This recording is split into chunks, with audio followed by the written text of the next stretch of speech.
পরাজিত বিজেপি প্রার্থী তাপস রায়কে আক্রমণ তৃণমূল সাংসদ সৌগত রায়। রাজনীতিতে বড় ভুল করলে কি হয় তার দৃষ্টান্ত তাপস। হঠাৎ তৃণমূল ছড়ল কেন? অনেক লোকের বাড়িতেই তল্লাশি হয়েছে। তাপস নিজেকে পার্টির ঊর্ধ্বে ভাবছিলেন। বরানগরে তাপস ছিলেন ধমক দেওয়ার বিধায়ক, আর সায়ন্তিকা হচ্ছেন ভালোবাসার বিধায়ক।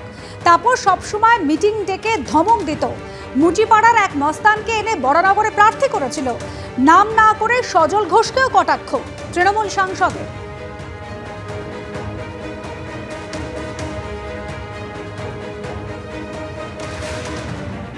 বরানগরে এর আগে তাপস ছিল ধমক দেবার এমএলএ, আর ও হচ্ছে ভালোবাসবার এমএলএ। ও কাউকে ধমক দেয় না। তারপর এটা কি করছে? তাপস সব সময় আমি দেখতাম মিটিং ডেকে সবাইকে একবার করে ধমক দিল। এটা এমএলএর কাজ নয়। আমি কোনোদিন কাউকে ধমক দিই না। কেন ধমক দেবে? এরা সব পার্টির কর্মী, কেউ ভুল করতে পারে, তাকে ডেকে আমি বলবো। কিন্তু সব সময় একটা ভয় যায়, তুমি এরকম করেছো কেন? এটা করলে কেউ পার্টি করবে না। আমাদের কেউ পার্টির এমপ্লয়ি নয়, পার্টির কর্মী নয়, কেউ মাইনে করা কর্মচারী নয়। সবাই আসে পার্টিতে ভালোবেসে এবং মমতা ব্যানার্জিকে দেখে আসে। তাদের ধমক দেবার কোনো অধিকার আমাদের আছে বলে মনে হয় না। রাজনীতিতে ভুল করলে কি হয় তার দৃষ্টান্ত তাপস। ভালো ছিল, খাচ্ছিল তাঁতি তাঁত বুনে, কাল হলো তার এঁড়ে গরু কিনে। হঠাৎ ছাড়লো কেন? ওকে কে বলেছে? আমরা বলেছি যে তুমি ছেড়ে দাও। অনেকে কেঁদেছে, তাপসদা যেও না যেও না, অনেকে কেঁদেছে, কিন্তু আমরা তো বলিনি ওকে ছাড়তে। রেড অনেক লোকের হয়েছে, আমি সেটা নাম করে বলতে চাই না। কেউ পার্টি ছাড়েনি, ও পার্টি ছেড়ে দিল। ও ভেবেছিল ও পার্টির চেয়ে বড়। আর কোথার থেকে একটা মুচিপাড়া থেকে একটা মস্তানকে নিয়ে এলো, ভাবলো ওর ইনফ্লুয়েন্স এখান থেকে জিতে যাবে। সংগঠন থেকে সাময়িক বিরতির কথা তিনি নিজেই ঘোষণা করেছিলেন, আর তা নিয়ে এবার তৃণমূলের অন্দরে জল্পনা। পাশ্চাত্যে এরকম হয়, অভিষেক যাচ্ছে ভালো, মমতা সবসময় কাজ করতে অভ্যস্ত, মন্তব্য করেছেন সৌগত রায়।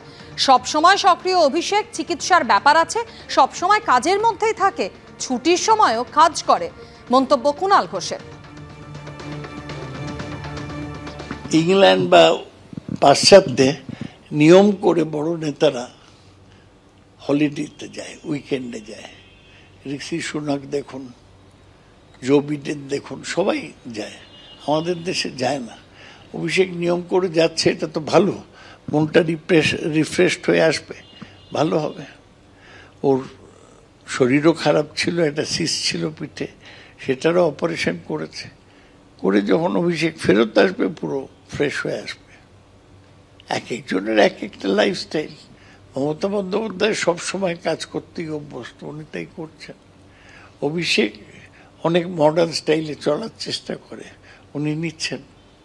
অভিষেক রিফ্রেশড হয়ে এলে আরো ভালো নেতৃত্ব দেবেন। অভিষেকের ফিট থাকা আমাদের পক্ষে জরুরি। অভিষেক বন্দ্যোপাধ্যায় পুরোদস্তুর কাজের মধ্যে সমস্ত সময় সক্রিয়।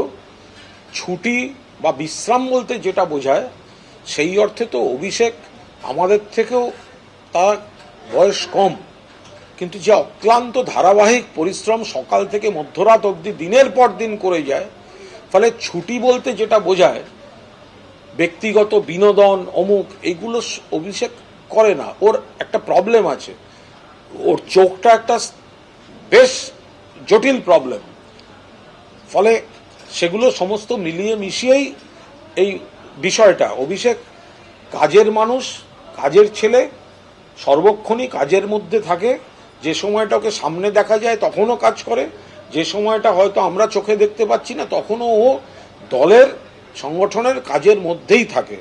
ওর কাছে ছুটিটাও কিন্তু সেই সময়টাও ও কার্যত কাজ করে। ওই বয়সী ছেলে, মিনিমাম বিশ্রাম, হই হই, বিনোদন, অভিষেক কিন্তু সেই লাইফটা বেছে না নিয়ে ও কাজের মধ্যেই থাকে। ওর কিছু চোখের প্রবলেমটাও একটা প্রবলেম।